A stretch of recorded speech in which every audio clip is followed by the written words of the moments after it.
Have you ever stopped to wonder why Satan, the great adversary, would fight tooth and nail for the body of a man after his death? Yes, we're talking about Moses, God's chosen leader, prophet, and lawgiver.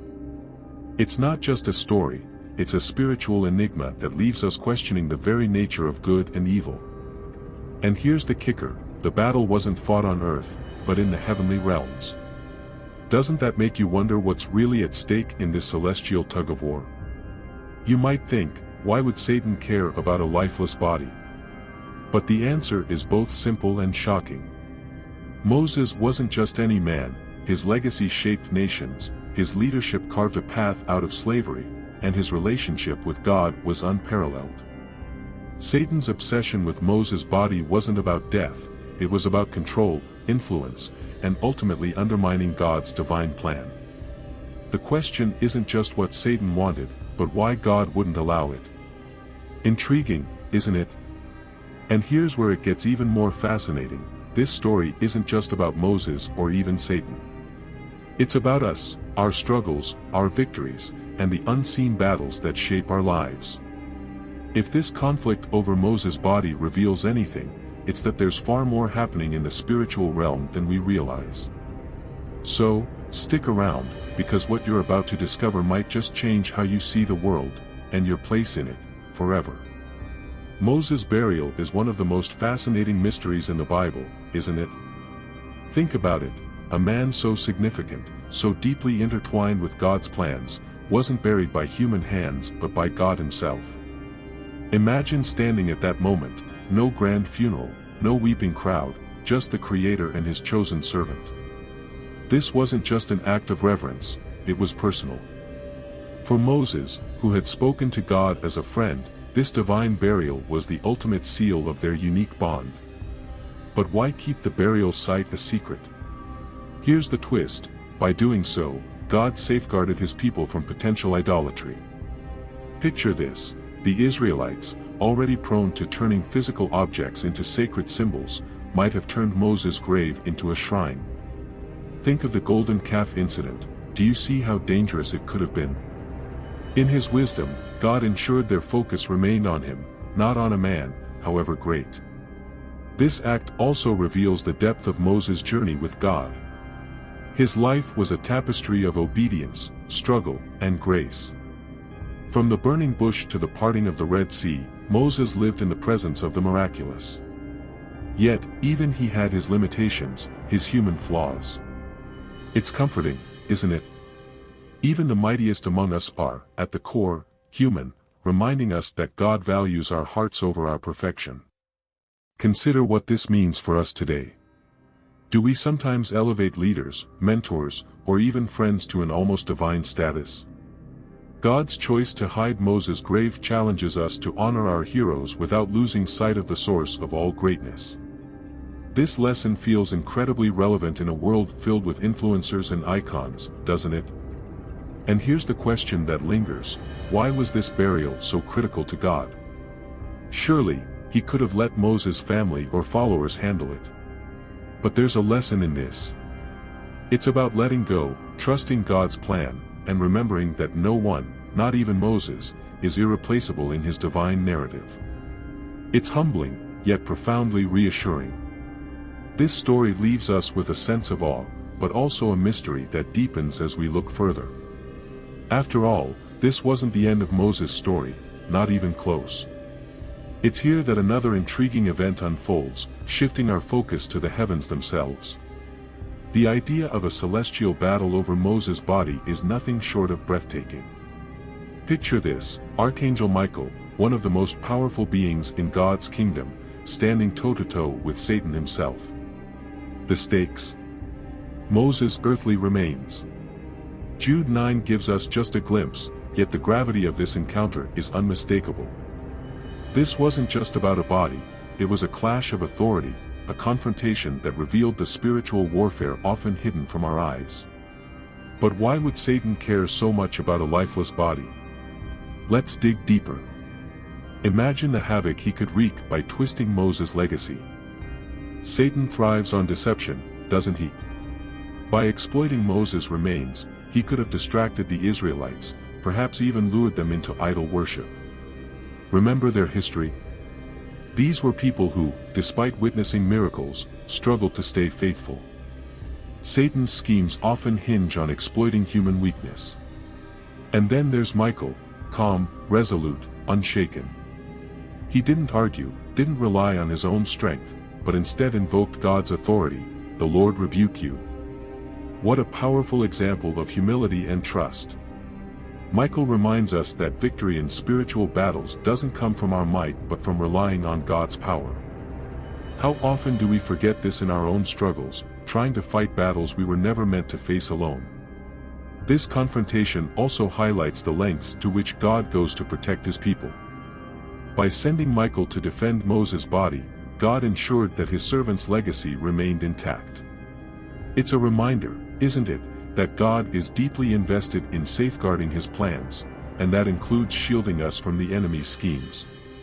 What battles might God be fighting on your behalf right now, even when you're unaware?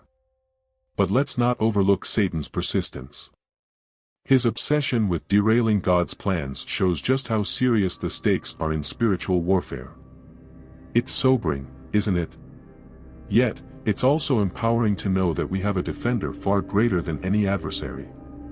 Michael's reliance on God serves as a blueprint for us, trusting, speaking truth, and standing firm. This heavenly dispute raises questions that ripple far beyond the story of Moses. If Satan fought so hard for a lifeless body, what might he be scheming in our lives today? It's a thought that naturally leads us to reflect on Moses' incredible leadership and the legacy he left behind. Moses' leadership is nothing short of legendary. Think about it, this man, reluctant at first, became the voice that demanded freedom for an enslaved nation. "Let my people go," he declared to Pharaoh, not with his own strength but with the authority of God. Imagine the courage it took to face one of the most powerful rulers of the ancient world. Yet, Moses' story reminds us that leadership isn't about being fearless, it's about being faithful, even when fear is present. Leading Israel was no walk in the park. This was a nation of people who grumbled, doubted, and rebelled. Yet Moses stayed the course, interceding for them when they deserved judgment and guiding them through impossible challenges. Remember the parting of the Red Sea? That wasn't just a miracle, it was a moment of leadership under fire. Leaders today can learn from Moses' resolve. True leadership often requires standing firm in the face of overwhelming odds. Then there's Mount Sinai, where Moses received the 10 Commandments. Imagine the weight of carrying those stone tablets, both physically and spiritually. This wasn't just a legal code, it was a covenant, a divine blueprint for living in harmony with God and each other. Moses' role in delivering these commandments shows us the profound responsibility leaders have to impart wisdom and uphold values that stand the test of time. But even Moses wasn't without fault. His striking of the rock at Meribah, instead of speaking to it as God commanded, cost him dearly. It's a sobering reminder, isn't it? Even great leaders are human, capable of mistakes. Yet, God's grace is evident in how he continued to use Moses.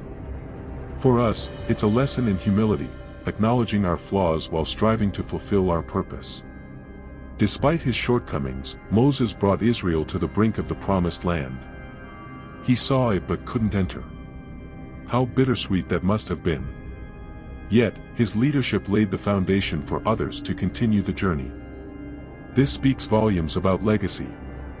It's not always about finishing the race ourselves but about paving the way for those who come after us. Moses' story doesn't end there, though. His leadership, his choices, and even his mistakes became a canvas for God's redemptive power. And as we consider his life, we're drawn to the deeper implications of why Satan sought to undermine his legacy. Satan's obsession with Moses' body reveals his cunning nature. Have you ever wondered why he wanted it so badly? One theory is that he aimed to disrupt Moses' future resurrection. After all, Moses appears later in the New Testament during the transfiguration of Jesus, alongside Elijah. If Satan could interfere with God's plans, even in death, he'd see it as a victory. This shows us just how relentless he is in trying to undermine God's purposes. Another possibility lies in idolatry. Imagine if Satan had revealed Moses' grave to the Israelites. These were people who had once worshipped a golden calf. How easily might they have turned Moses' burial site into a shrine? Satan thrives on misdirection, doesn't he? By focusing people's devotion on Moses rather than God, he could have drawn them further from the truth. It's a sobering reminder to guard our hearts against misplaced worship. But Satan's schemes go even deeper. He's called the accuser for a reason. Perhaps he wanted Moses' body to present it as evidence of his flaws, like his disobedience at Meribah. Look at your servant, Satan might have argued before God, he wasn't worthy. It's chilling to think about, but it also highlights the length Satan will go to twist our mistakes into accusations. Yet, God's grace always silences the accuser. And let's not overlook mockery. Satan despises God's power and authority. By claiming Moses' body, he might have sought to mock God, as if to say, even your greatest servant belongs to me now. It's a tactic we see in spiritual warfare, Satan attacking what God holds dear. But here's the good news, God always has the final word. Just as he protected Moses, he protects us from the enemy's schemes. These possibilities highlight the importance of staying vigilant. Satan's strategies often involve subtle distortions of the truth. Whether it's through tempting us to idolize, accuse ourselves, or doubt God's authority, his goal remains the same: separation from God. How often do we let small compromises lead us away from his presence? It's worth reflecting on, isn't it? As we delve deeper into this narrative, one thing becomes clear: God's wisdom and power far exceed Satan's cunning. And the way he handles this situation with Moses sets the stage for a profound demonstration of divine sovereignty. God's handling of Moses' burial is a masterclass in divine wisdom.